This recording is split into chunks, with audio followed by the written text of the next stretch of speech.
Yes, the first thing I want to get on today, which I'm probably not going to need any notes on that. I'm trying to pull up some information for later in the show. The first thing I want to talk about is the devastating tornadoes that took place in Missouri over the weekend, which I really want to mention that, so people will know the severity of the situation. This is one, and at this time they're saying this is it's the ninth worst tornado that has taken place here in the United States. And I mean, I'm talking about throughout United States history. This is like in the top 10. So this just, I just want to give you guys, Do you have a count yet on the death toll out of it? I haven't heard an up-to-date one since this afternoon. Well, the last I've heard, which when we were discussing it earlier, the death toll is over 90 now. So wow. and that's not even official at this point. There could be more, but there are at least 90 deaths that we know of, and right now the Red Cross really have their hands full. And at this point, there's a lot of people that are still missing, a lot of family members. It's really a devastating situation. A lot of these people have nothing now. They have nothing, and that's why I said it's really important for us to step in and help people out. It's good that we help out other countries, and we step in and help them out as well, but we need to step in and help each other out. We have a call on line 444. Is this Deandra? Yes. All right, welcome to the show, girl. Yes. Right now we're just talking about we're about to jump into the devastating tornadoes that happened over the weekend. But before we get into that, can you tell everybody how you've been doing and how's your weekend going? Well, how did your weekend go? My weekend went great, actually. Okay, all right. Mama. We know how Miss Deandra is. She is on the go, and I'm telling you, she gonna do the damn thing. But did you hear about that tornado that struck Missouri over the weekend and all that? Yeah. And also, what do you think about the end of the world crap that we heard in the news? I don't believe in this stuff. People get so worked up over those things.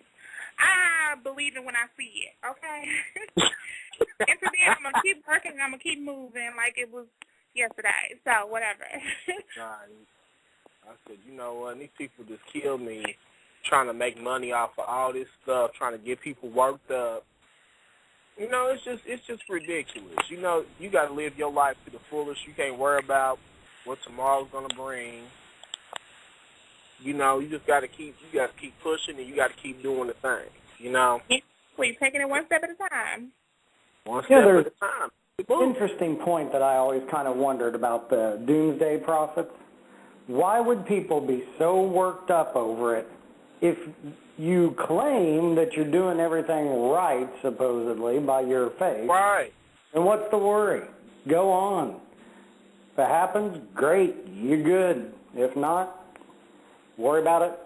I guess then you worry about it then. But and it's really nothing we could do about it if the world is going to end anyway. So pretty much. It's not our plan. Yeah, that's right. And, you got these people trying to make money off of, it's just, it's sickening, and like me and you said in our taping on Saturday, if you're going to fall for that mess, then you deserve it. Like, if you get pulled out of your money and tricked out of your money, then you deserve it. Because to me, I'm going to tell you, once I leave this MS here, once I leave this earth, I can care less what happens. Yeah. Because I'm going to a better place as far as I'm concerned. These people trying to worry about what's going to happen to your animals when you leave and your property and, this, that, and the other. And I'm like, you know what? I mean, come on. You know, it was just ridiculous. And I wonder how these people feel, the ones that were duped out of all this money, how do they feel now? I mean, and there's nothing that you can really do about it because it's legal. Yeah. Yeah, I don't know, but again, if you were dumb enough to pay for that, I guess I can't feel sorry for you, really. Mhm. So I don't know. Damn fool. Can we say damn fool? I'm telling you, it's just a mess.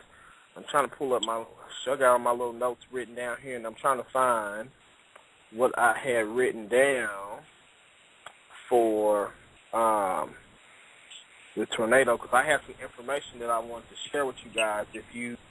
Okay, yes, here it is. Now, for those who didn't know, like I said, this is the 9th worst tornado in the United States history. And at this time, there are at least 90 deaths that have been confirmed. And we don't know at this time it's at least an F4, possibly an F5 tornado. And in a second when we come back, because I got a couple clips that I want to play for you guys. Just for people's information, doesn't that scale just the highest and the worst is a 5, correct? Yes. So just to give you, a scale to, just to give you some frame of reference, that is pretty catastrophic, for those who aren't aware of that. But I want to go to a video, well, not a video, a clip from the Associated Press, and then we'll come back and talk about that, and then I'm going to play a clip from, like, a first-hand account of, like, what people saw during the tornado, and then we're going to come back and discuss that. Emergency workers in southwestern Missouri had their hands full Sunday as a deadly tornado tore through the area. The twister flattened homes, knocked out power and telephone service, and killed an unknown number of people. The tornado hit St. John's Medical Center, where more than 180 patients were getting treatment.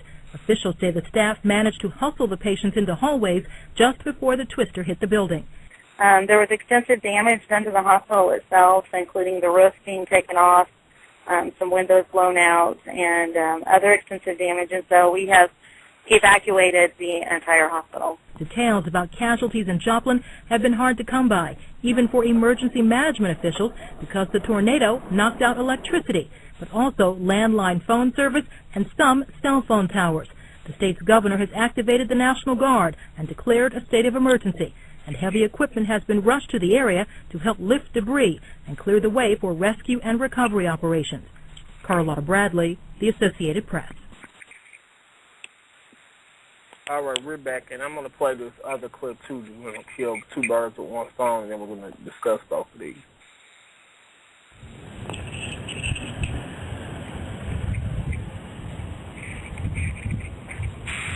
I've got a brother-in-law who lives over here on Jefferson, 5 blocks, which we raced to their house, and their house is level, it's gone. They lost everything. Cars, house, lost them all.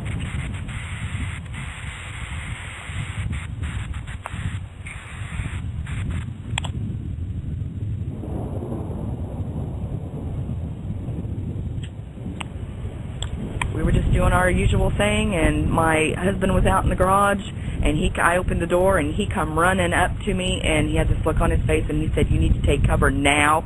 So we ran into the bedroom closet, and he stayed out and was watching the storm happen. And when they say that it sounds like a freight train coming, that's what I'd always heard, but I never. It is exactly what it sounds like, and the house was shaking, and it was scary, scary.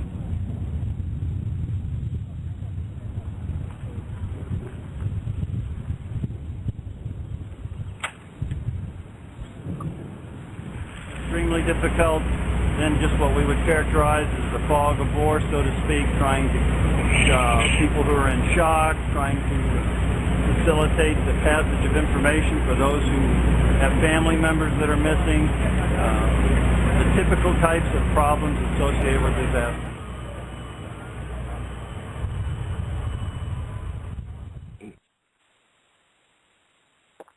All right, we are back. So after hearing that, what do you think? Well, it's pretty. I mean, it kind of does bring to home the devastation that they're dealing with down there, and very sad and very tragic. And hope that those people, keep them in your prayers, and if anything you can do to help their way, by all means, do so. Yeah. Just want to give you some information. If you want to help out, I have a couple ways you can do so via Red Cross. And as I mentioned in our Saturday broadcast, you need to make sure whoever you decide to donate to, make sure that they're a reputable organization. Because as we always hear, every time that there's a tragedy, there's someone that's always trying to capitalize off of it, and that's always trying to, scam. Mm-hmm. It's very unfortunate we live in a world where people are so heartless and so cruel and so evil and greedy that they feel that they have to have some type of gain off of someone else's misfortune. So, like I said, if you don't want to donate to the Red Cross, which I strongly suggest you do, but if you want to give to another organization, make sure you research them, make sure that they're credible, because anybody can make anybody can come to, and claim they're an organization. So just do extensive research. Just don't stop. Don't stop at internet research. Call the people up. Call them up if you can. Ask questions. That's the best way I suggest that people do when they're trying to research these organizations. Mm-hmm. Since we are kind of in the middle of tornado season and we're located in the Midwest here, if we get a chance later, I could always give people some emergency tips for what you find yourself in that situation. Okay, that sounds good to me. All right. The number to donate to Red Cross, you can always call 1-800-RED-CROSS. Once again, it's 1-800-RED-CROSS. Or you can go to their website at www.redcross.org.